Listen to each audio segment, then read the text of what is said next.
I'm gonna give you guys 3 of the best ways to extend your throwing career and to have it be less of a headache. And we're gonna start right now. One of the biggest lessons that I learned this past year at the Olympic trials and at the Olympics in Paris, I was able to talk to Ryan Krauser quite a bit, actually right before the Olympic finals in the discus. I got to pick his brain a little bit. I had talked with Eric Sullins, who's trained with him a little bit in Arkansas, or quite a bit in Arkansas. So some of the questions I wanted to ask were around just throws-based training and throws-based periodization. And one of the big things that I've noticed, just having a lack of structure on the week, the approach of the week to throwing, and the intensities and the purpose and the intent. And so I've been playing around with a couple different things, a couple different concepts for a while. And you know, some of them we used to get Sam to qualify at the Olympic trials this year, and we used with Alex Rose with some of his issues and injuries, and we're using even now Muy larga, Jaime. And we're using right now with Jaime, if you see these cones set up as she's peaking for the Diamond League final, is that setting up periodized and intentional programming for throwing can go a really, really long way for maintaining consistent training and consistent focus. And so I wanted to share that with you and go over 3 of the main big factors. And the first big factor is what everyone's favorite is going to be, which is going to be max effort throws. So if we're taking on max effort throws, what does that look like? Of course, that's going to be throwing as hard as you want to throw or as hard as you can throw, but a lot of it is going to be based around what time of year it is.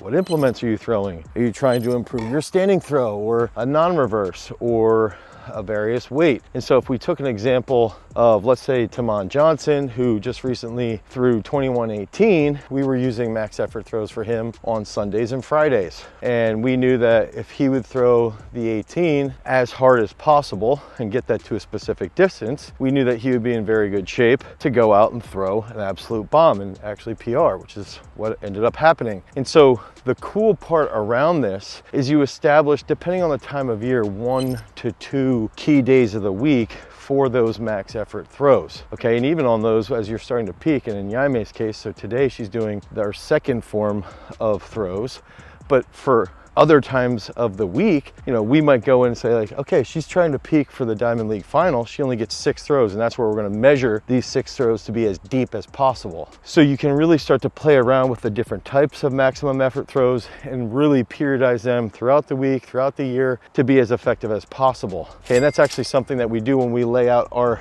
custom programming inside of Throws University. We'll lay out how and what implements you should be throwing specifically. Those are the same type of programs that we use with Alex Rose, that we've used with Addie Stiverson, who just recently threw 51 feet as a freshman. Jaime! ¿Cuál es tu puto problema? 66! So Jaime is executing that second big drill for intentional throwing, and this one I think is the absolute secret one. And you know, we grew up in a time frame when coaches would say like, all right, you know, range throws today, range throws, but no one actually understood, or you know, myself included, no one really had a specific way to execute them. So I want to share at least 1 or 2 specific ways. One being what Jaime is doing today, and then also from lessons from Krauser as well. Hola. So if we take, let's say, a specific range, right? Like in Jaime's case, we want her to throw easy as possible. If we set up here, okay, today's range day is 62 meters. You can't throw past that. Now, she just had to throw way past that, and that's gonna bring up an interesting point. Okay, so we wanna say, look, I want you to intentionally throw 62 meters. I want you to hit 62 meters every throw. And you have to hit it with the most perfect technique that you could ever imagine. So what ends up happening is the athletes go in and they execute it really, really well with really good technique.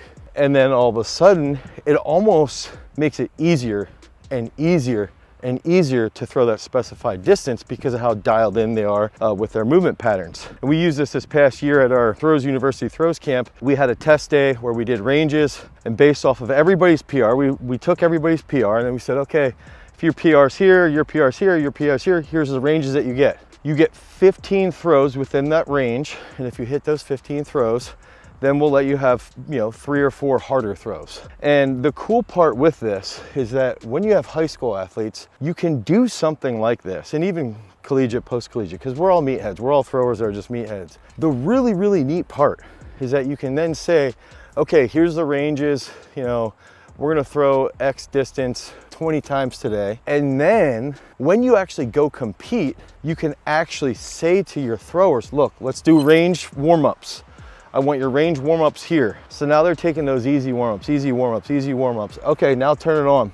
Turn on the gas, okay? And then because they're so intentional with their movement pattern, now all of a sudden they can go full throttle and execute with the range intent. So that's a really, really cool benefit. And that's what we ended up seeing. We had so many kids PR at the throws camp during the camp when they were throwing twice a day, lifting twice a day. And then again, during the throws festival, during Power Fest, because of how dialed in they were with their movement pattern. So another thing that you can do as well, and something that I've tried to quantify for the elite level guys is, okay, if we want to throw a certain distance, we need to have this implement land here 500 to 1,000 reps, because we know if we have 500 to 1,000 reps here, that's going to give us another 50 centimeters or more. Okay, so then you can start to quantify it, and the athlete starts to see it much more logically. And that's another cool part, is that they're not just beating themselves up, because every single day throwers go out and they just want to throw as hard as possible. And then if they don't hit a certain distance, they get super, super upset. But if we can make the range a specific area that's very feasible for them to achieve, it's something that you can get done really effectively. And then finally, this is going to be the third type. Okay, so we're periodizing. We have the max effort, then we have the range throws. The third type is going to be the drill throw day. And the cool part with all three of these is that you can really expand and have like 3 or 4 types of max effort days. You can have 3 or 4 types of ranges. Again, you're just trying to hit a line, or you're just trying to hit one weight at non-reverses in this specific distance area, or whatever you want to do with those specific goals for that specific athlete.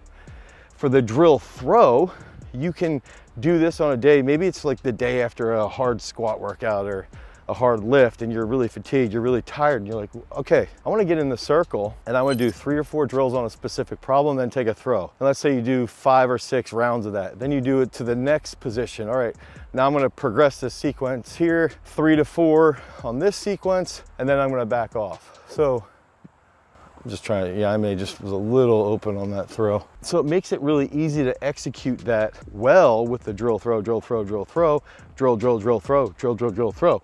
Now the athlete has a clear problem that they're working on, a clear feeling you would like them to have based off the muscular action, and a clear execution of the throw.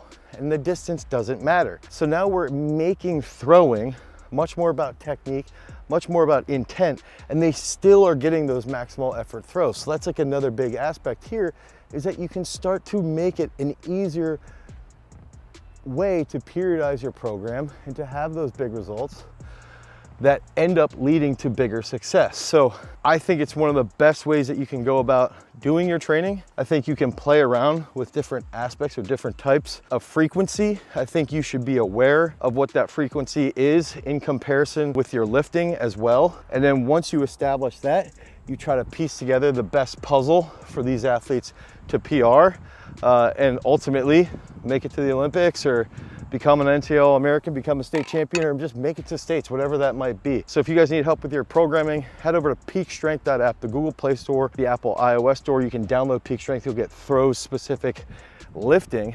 If you want to have that custom program, go to throwsuniversity.com. We'll get you on a throws based custom program. This year, I think we're going to have at least 5 girls in high school over 50 feet. That was perfect range throw there for Jaime. Because remember, if you want to become a champion, you've always got to drop some bombs. Peace.